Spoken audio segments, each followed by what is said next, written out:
What is up, everyone? I hope all of you are doing well. This is Bryce Simon. You may know me better as Motor City Hoops, usually doing Pistons breakdown, but the good people, the great people at Knicks Film School have allowed me to go on this ride with the Knicks throughout the rest of the playoffs, doing film breakdowns for you. So I wanted to take a look at Jalen Brunson and his heroics and great play in Game 6 against the Detroit Pistons. We are going to start in clutch time or close to it. A little over 5 minutes left. The Pistons have taken the lead by 2, and here we see Jalen Brunson's gravity, and I will highlight this throughout the breakdown, but he draws 2, and then Josh Hart makes a great off-ball cut.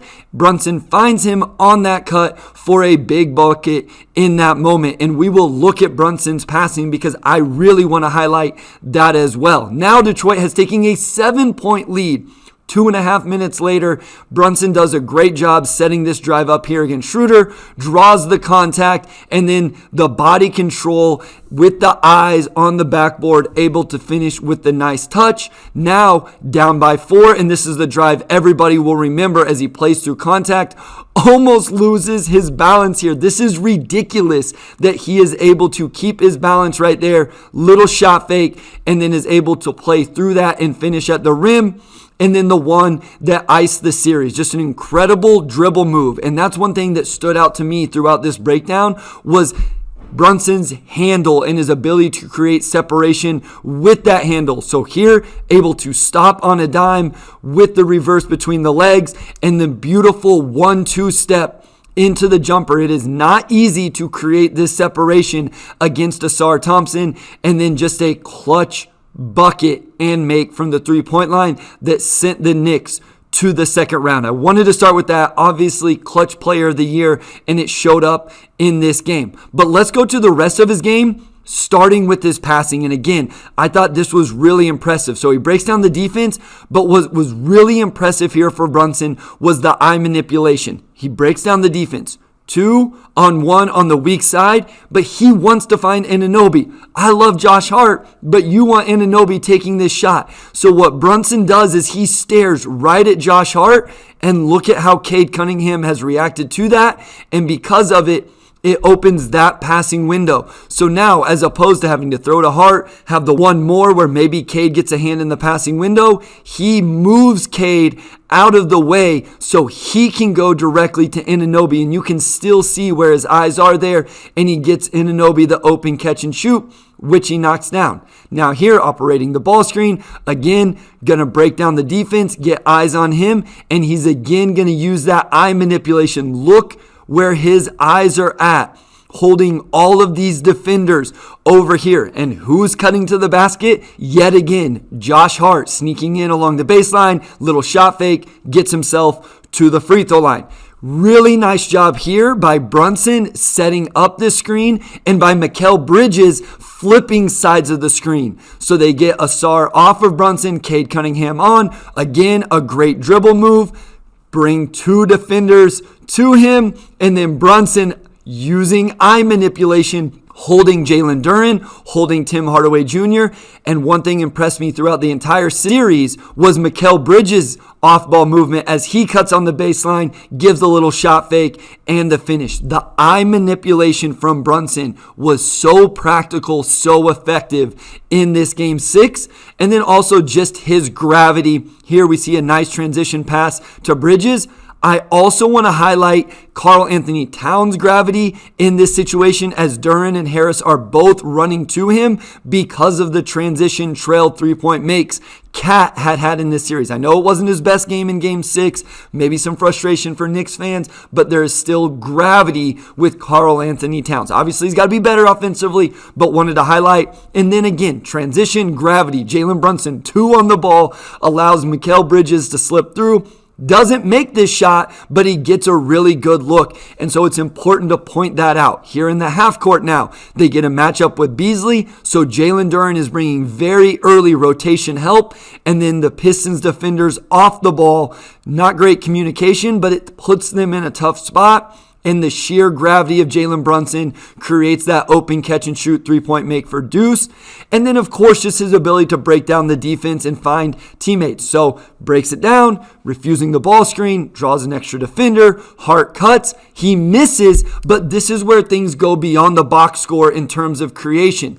This unsettles the defense, puts them in rotation, and Anunoby's able to cut in, grab the offensive rebound, and get to the free throw line. So Brunson doesn't get an assist for that. There are clips and possessions where his gravity, his passing, his ability to break down the defense doesn't show up in the box score with an assist. And I think it's important to point that out. And then, of course, his scoring. So early in the game, we saw that he really was feeling it there. Transition three, here a half-court three-point attempt off the bounce. His footwork, his ability to shoot over contest, all really impressive. And then he had it going in the mid-range. But again, watch this dribble move right here against Asar. The between the legs creates separation. And then the quick 1-2 to go straight up and down and knock down that shot. Here, the Pistons icing the ball screen. He takes it the other way. Boom, 1-2 on balance, able to rise up and knock down that shot. Just really impressive footwork in all of these. Now he's going to the little bump and the step back. So Tim Hardaway Jr., just a little bit of separation. 1-2 on balance. Fades away on purpose, not because he's out of control. He's fading away on purpose to give him just a little bit more separation. And then this one is just sick. As again, watch here as he gives Schroeder the little bump right here. He's going to give him just a little bump. Right there, he gives him the little bump. And then again, fading away by his design. Not because he's off balance, not because he's sped up. He's fading away to create a little more separation with essentially the little Dirk fadeaway and just a tough contested make.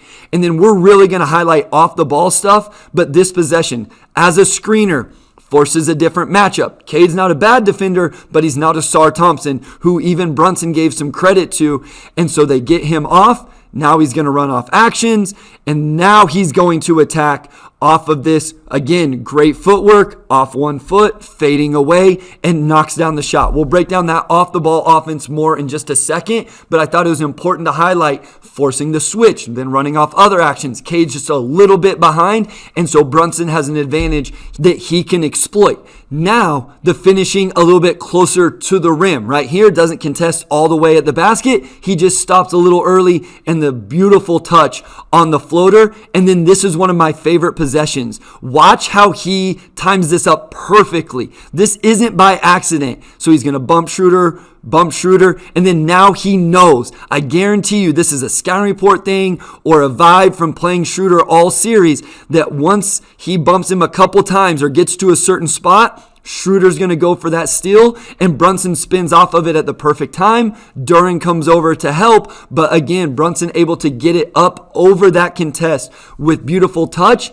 And then we again see the dribble move. He's so nice with the little in and out dribble move. He's not going to finish this one, but when you break down the defense, you put them in tough situations, and this allows Hart to run in and get the offensive rebound. So I want to highlight and emphasize, even beyond just the box score stats, which obviously were huge, Brunson creates so much for his teammates, whether it is shot attempts, cutting opportunities, or even an offensive rebound like in that situation. And then off the ball, I want to finish there. Great off-ball screen, allows a Hart to attack downhill, and eventually gets Anunoby a catch-and-shoot three-point attempt. He doesn't make it, but Brunson's screening created that. Here we see another one. Brunson screens for Campaign, allows him to break down the defense. This should be a bucket. This isn't Brunson's fault it's not connected, but again, even if it was, it doesn't show up in the box score as an assist. Doesn't even show up as a screen assist, but it created the action